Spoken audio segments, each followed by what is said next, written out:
Welcome back to Focus on South Texas. The San Antonio Public Library will be going mad for all things pop culture on March the 7th. POPMadness is a free, family-friendly convention dedicated to popular culture. Here to tell us more about the event is Adult Services Librarian Rhonda Woolhouse and cosplayers Robert Ybarra and Kara Holcomb. Welcome to the show, guys. Thank you so much for joining us. Thank you for having us. Well, sometimes people just think of the library as a place for just books, but this event covers everything. So tell us how this event got started. This event got started because me and some other librarians just love pop culture and geek life and fandom. And so we were like, what if the library did a Comic-Con and it was free and anybody could come? So we started in 2018. We had our first Comic-Con and it's just gotten bigger every year and we've just got everything available there. I love that. And I hear there will be pop culture authors that have best-selling books that visitors can meet. So tell us who will be at this year's convention. We're very excited this year.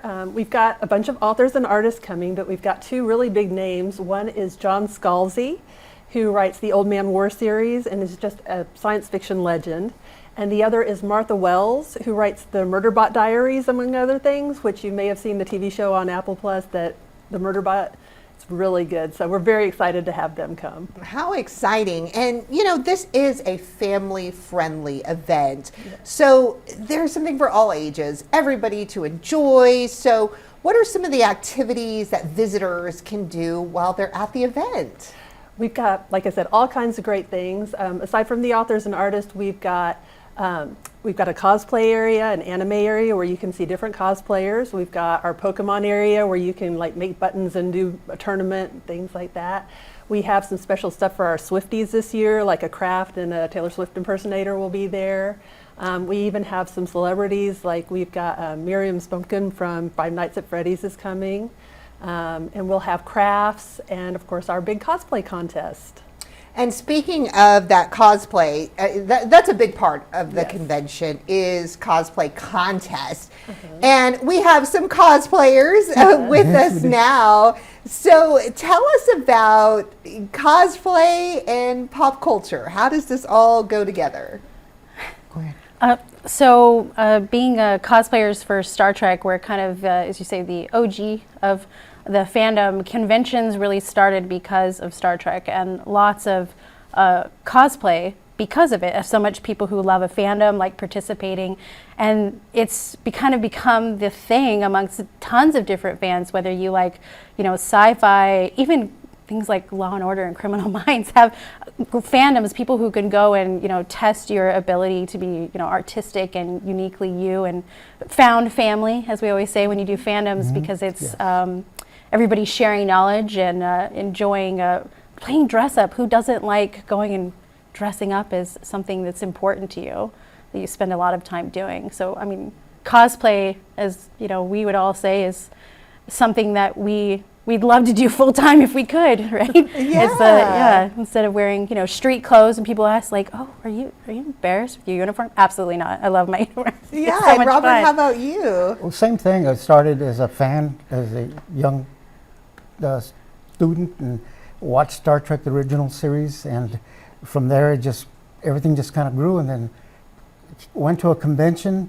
It was a Star Trek convention, and oh my God, seeing the stars, seeing people there in Star Trek uniforms, that just like blew me away. It's like, my goodness, I can do this. And they told us, you can be part of this. And I was like, really? I can? I can. I want to be part of this. And that inspired me to do more things and it's been fun. I love that. And tell us about some of the contests that visitors can enter. So we actually have 3 different age groups for this contest. So we've got the tweens, the teens, and the adults. So if your little one is 9 to 12, there's a special contest for them. And then the 13 to 18 has an age group for them. And then adults will have their own costume contest. And we've got medals and trophies and everything for the winners of each one. And so when it comes to the cosplay and the contest, are there, you know, more popular characters than others, or is this just a variety, or? everything, and it changes each year. Like I think we're going to see probably a lot of K-pop Demon Hunter this Yes. year. A lot of it depends on what's kind of in The trend, culture right? core Correct. to see who's Yes. going we to saw try a lot of and Barbie, we saw a lot lot of of Wicked. Barbie. Before. I mean, this year, like you said, I think Demon Hunter. I really think yeah. so. And then it's going to be like, you know, you've got some of the old school, like I think last year we had a lot of Spider-Man. I Yes. saw You always get a lot of Marvel, like Marvel, Deadpool big and, yeah, Batman. Yes. DC as well. DC, yeah. So yeah, there's- all the comic universes are Old covered. Then you get some really niche ones where you're anime, we have to be like, hey, does anybody know what that is? know, And who like, is that? and then go up and be like, what are you cosplaying? You're like, oh, okay, that's amazing. Like something so creative with foam and duct tape, like it's amazing. Wow, Yeah. just to see all the costumes and everybody just kind of in their element. And Rhonda, what do visitors need to know when attending this year's Pop Madness? So the main thing is that it's totally free. That's one of the great things about Pop Madness is it doesn't cost anything to get in and do all the activities and events. It'll be at the Central Library on March 7th, and it runs from 10 a.m. to 5 p.m. We have free parking for 3 hours or $5 for all day in the library parking lot right next to the library. So come on down and join us and have some fun. And Robert and Kara, what would you tell people to get them to come out? I know some people, they make this an annual event. Others, they've never been out there before and maybe like, well, what can I expect? What would you tell them to come on down? I would say come out and have fun. Just have a blast. So you've seen so many people in their cosplay uniforms, so many different heroes, and watching that expression of a child, and they see a character, and it's like, oh my God, and they want to take a picture with them, and it's just so rewarding that way. I mean, even for, adults who might be a little more shy about like, oh, I don't want to go to the library, it's going to be like a kid thing.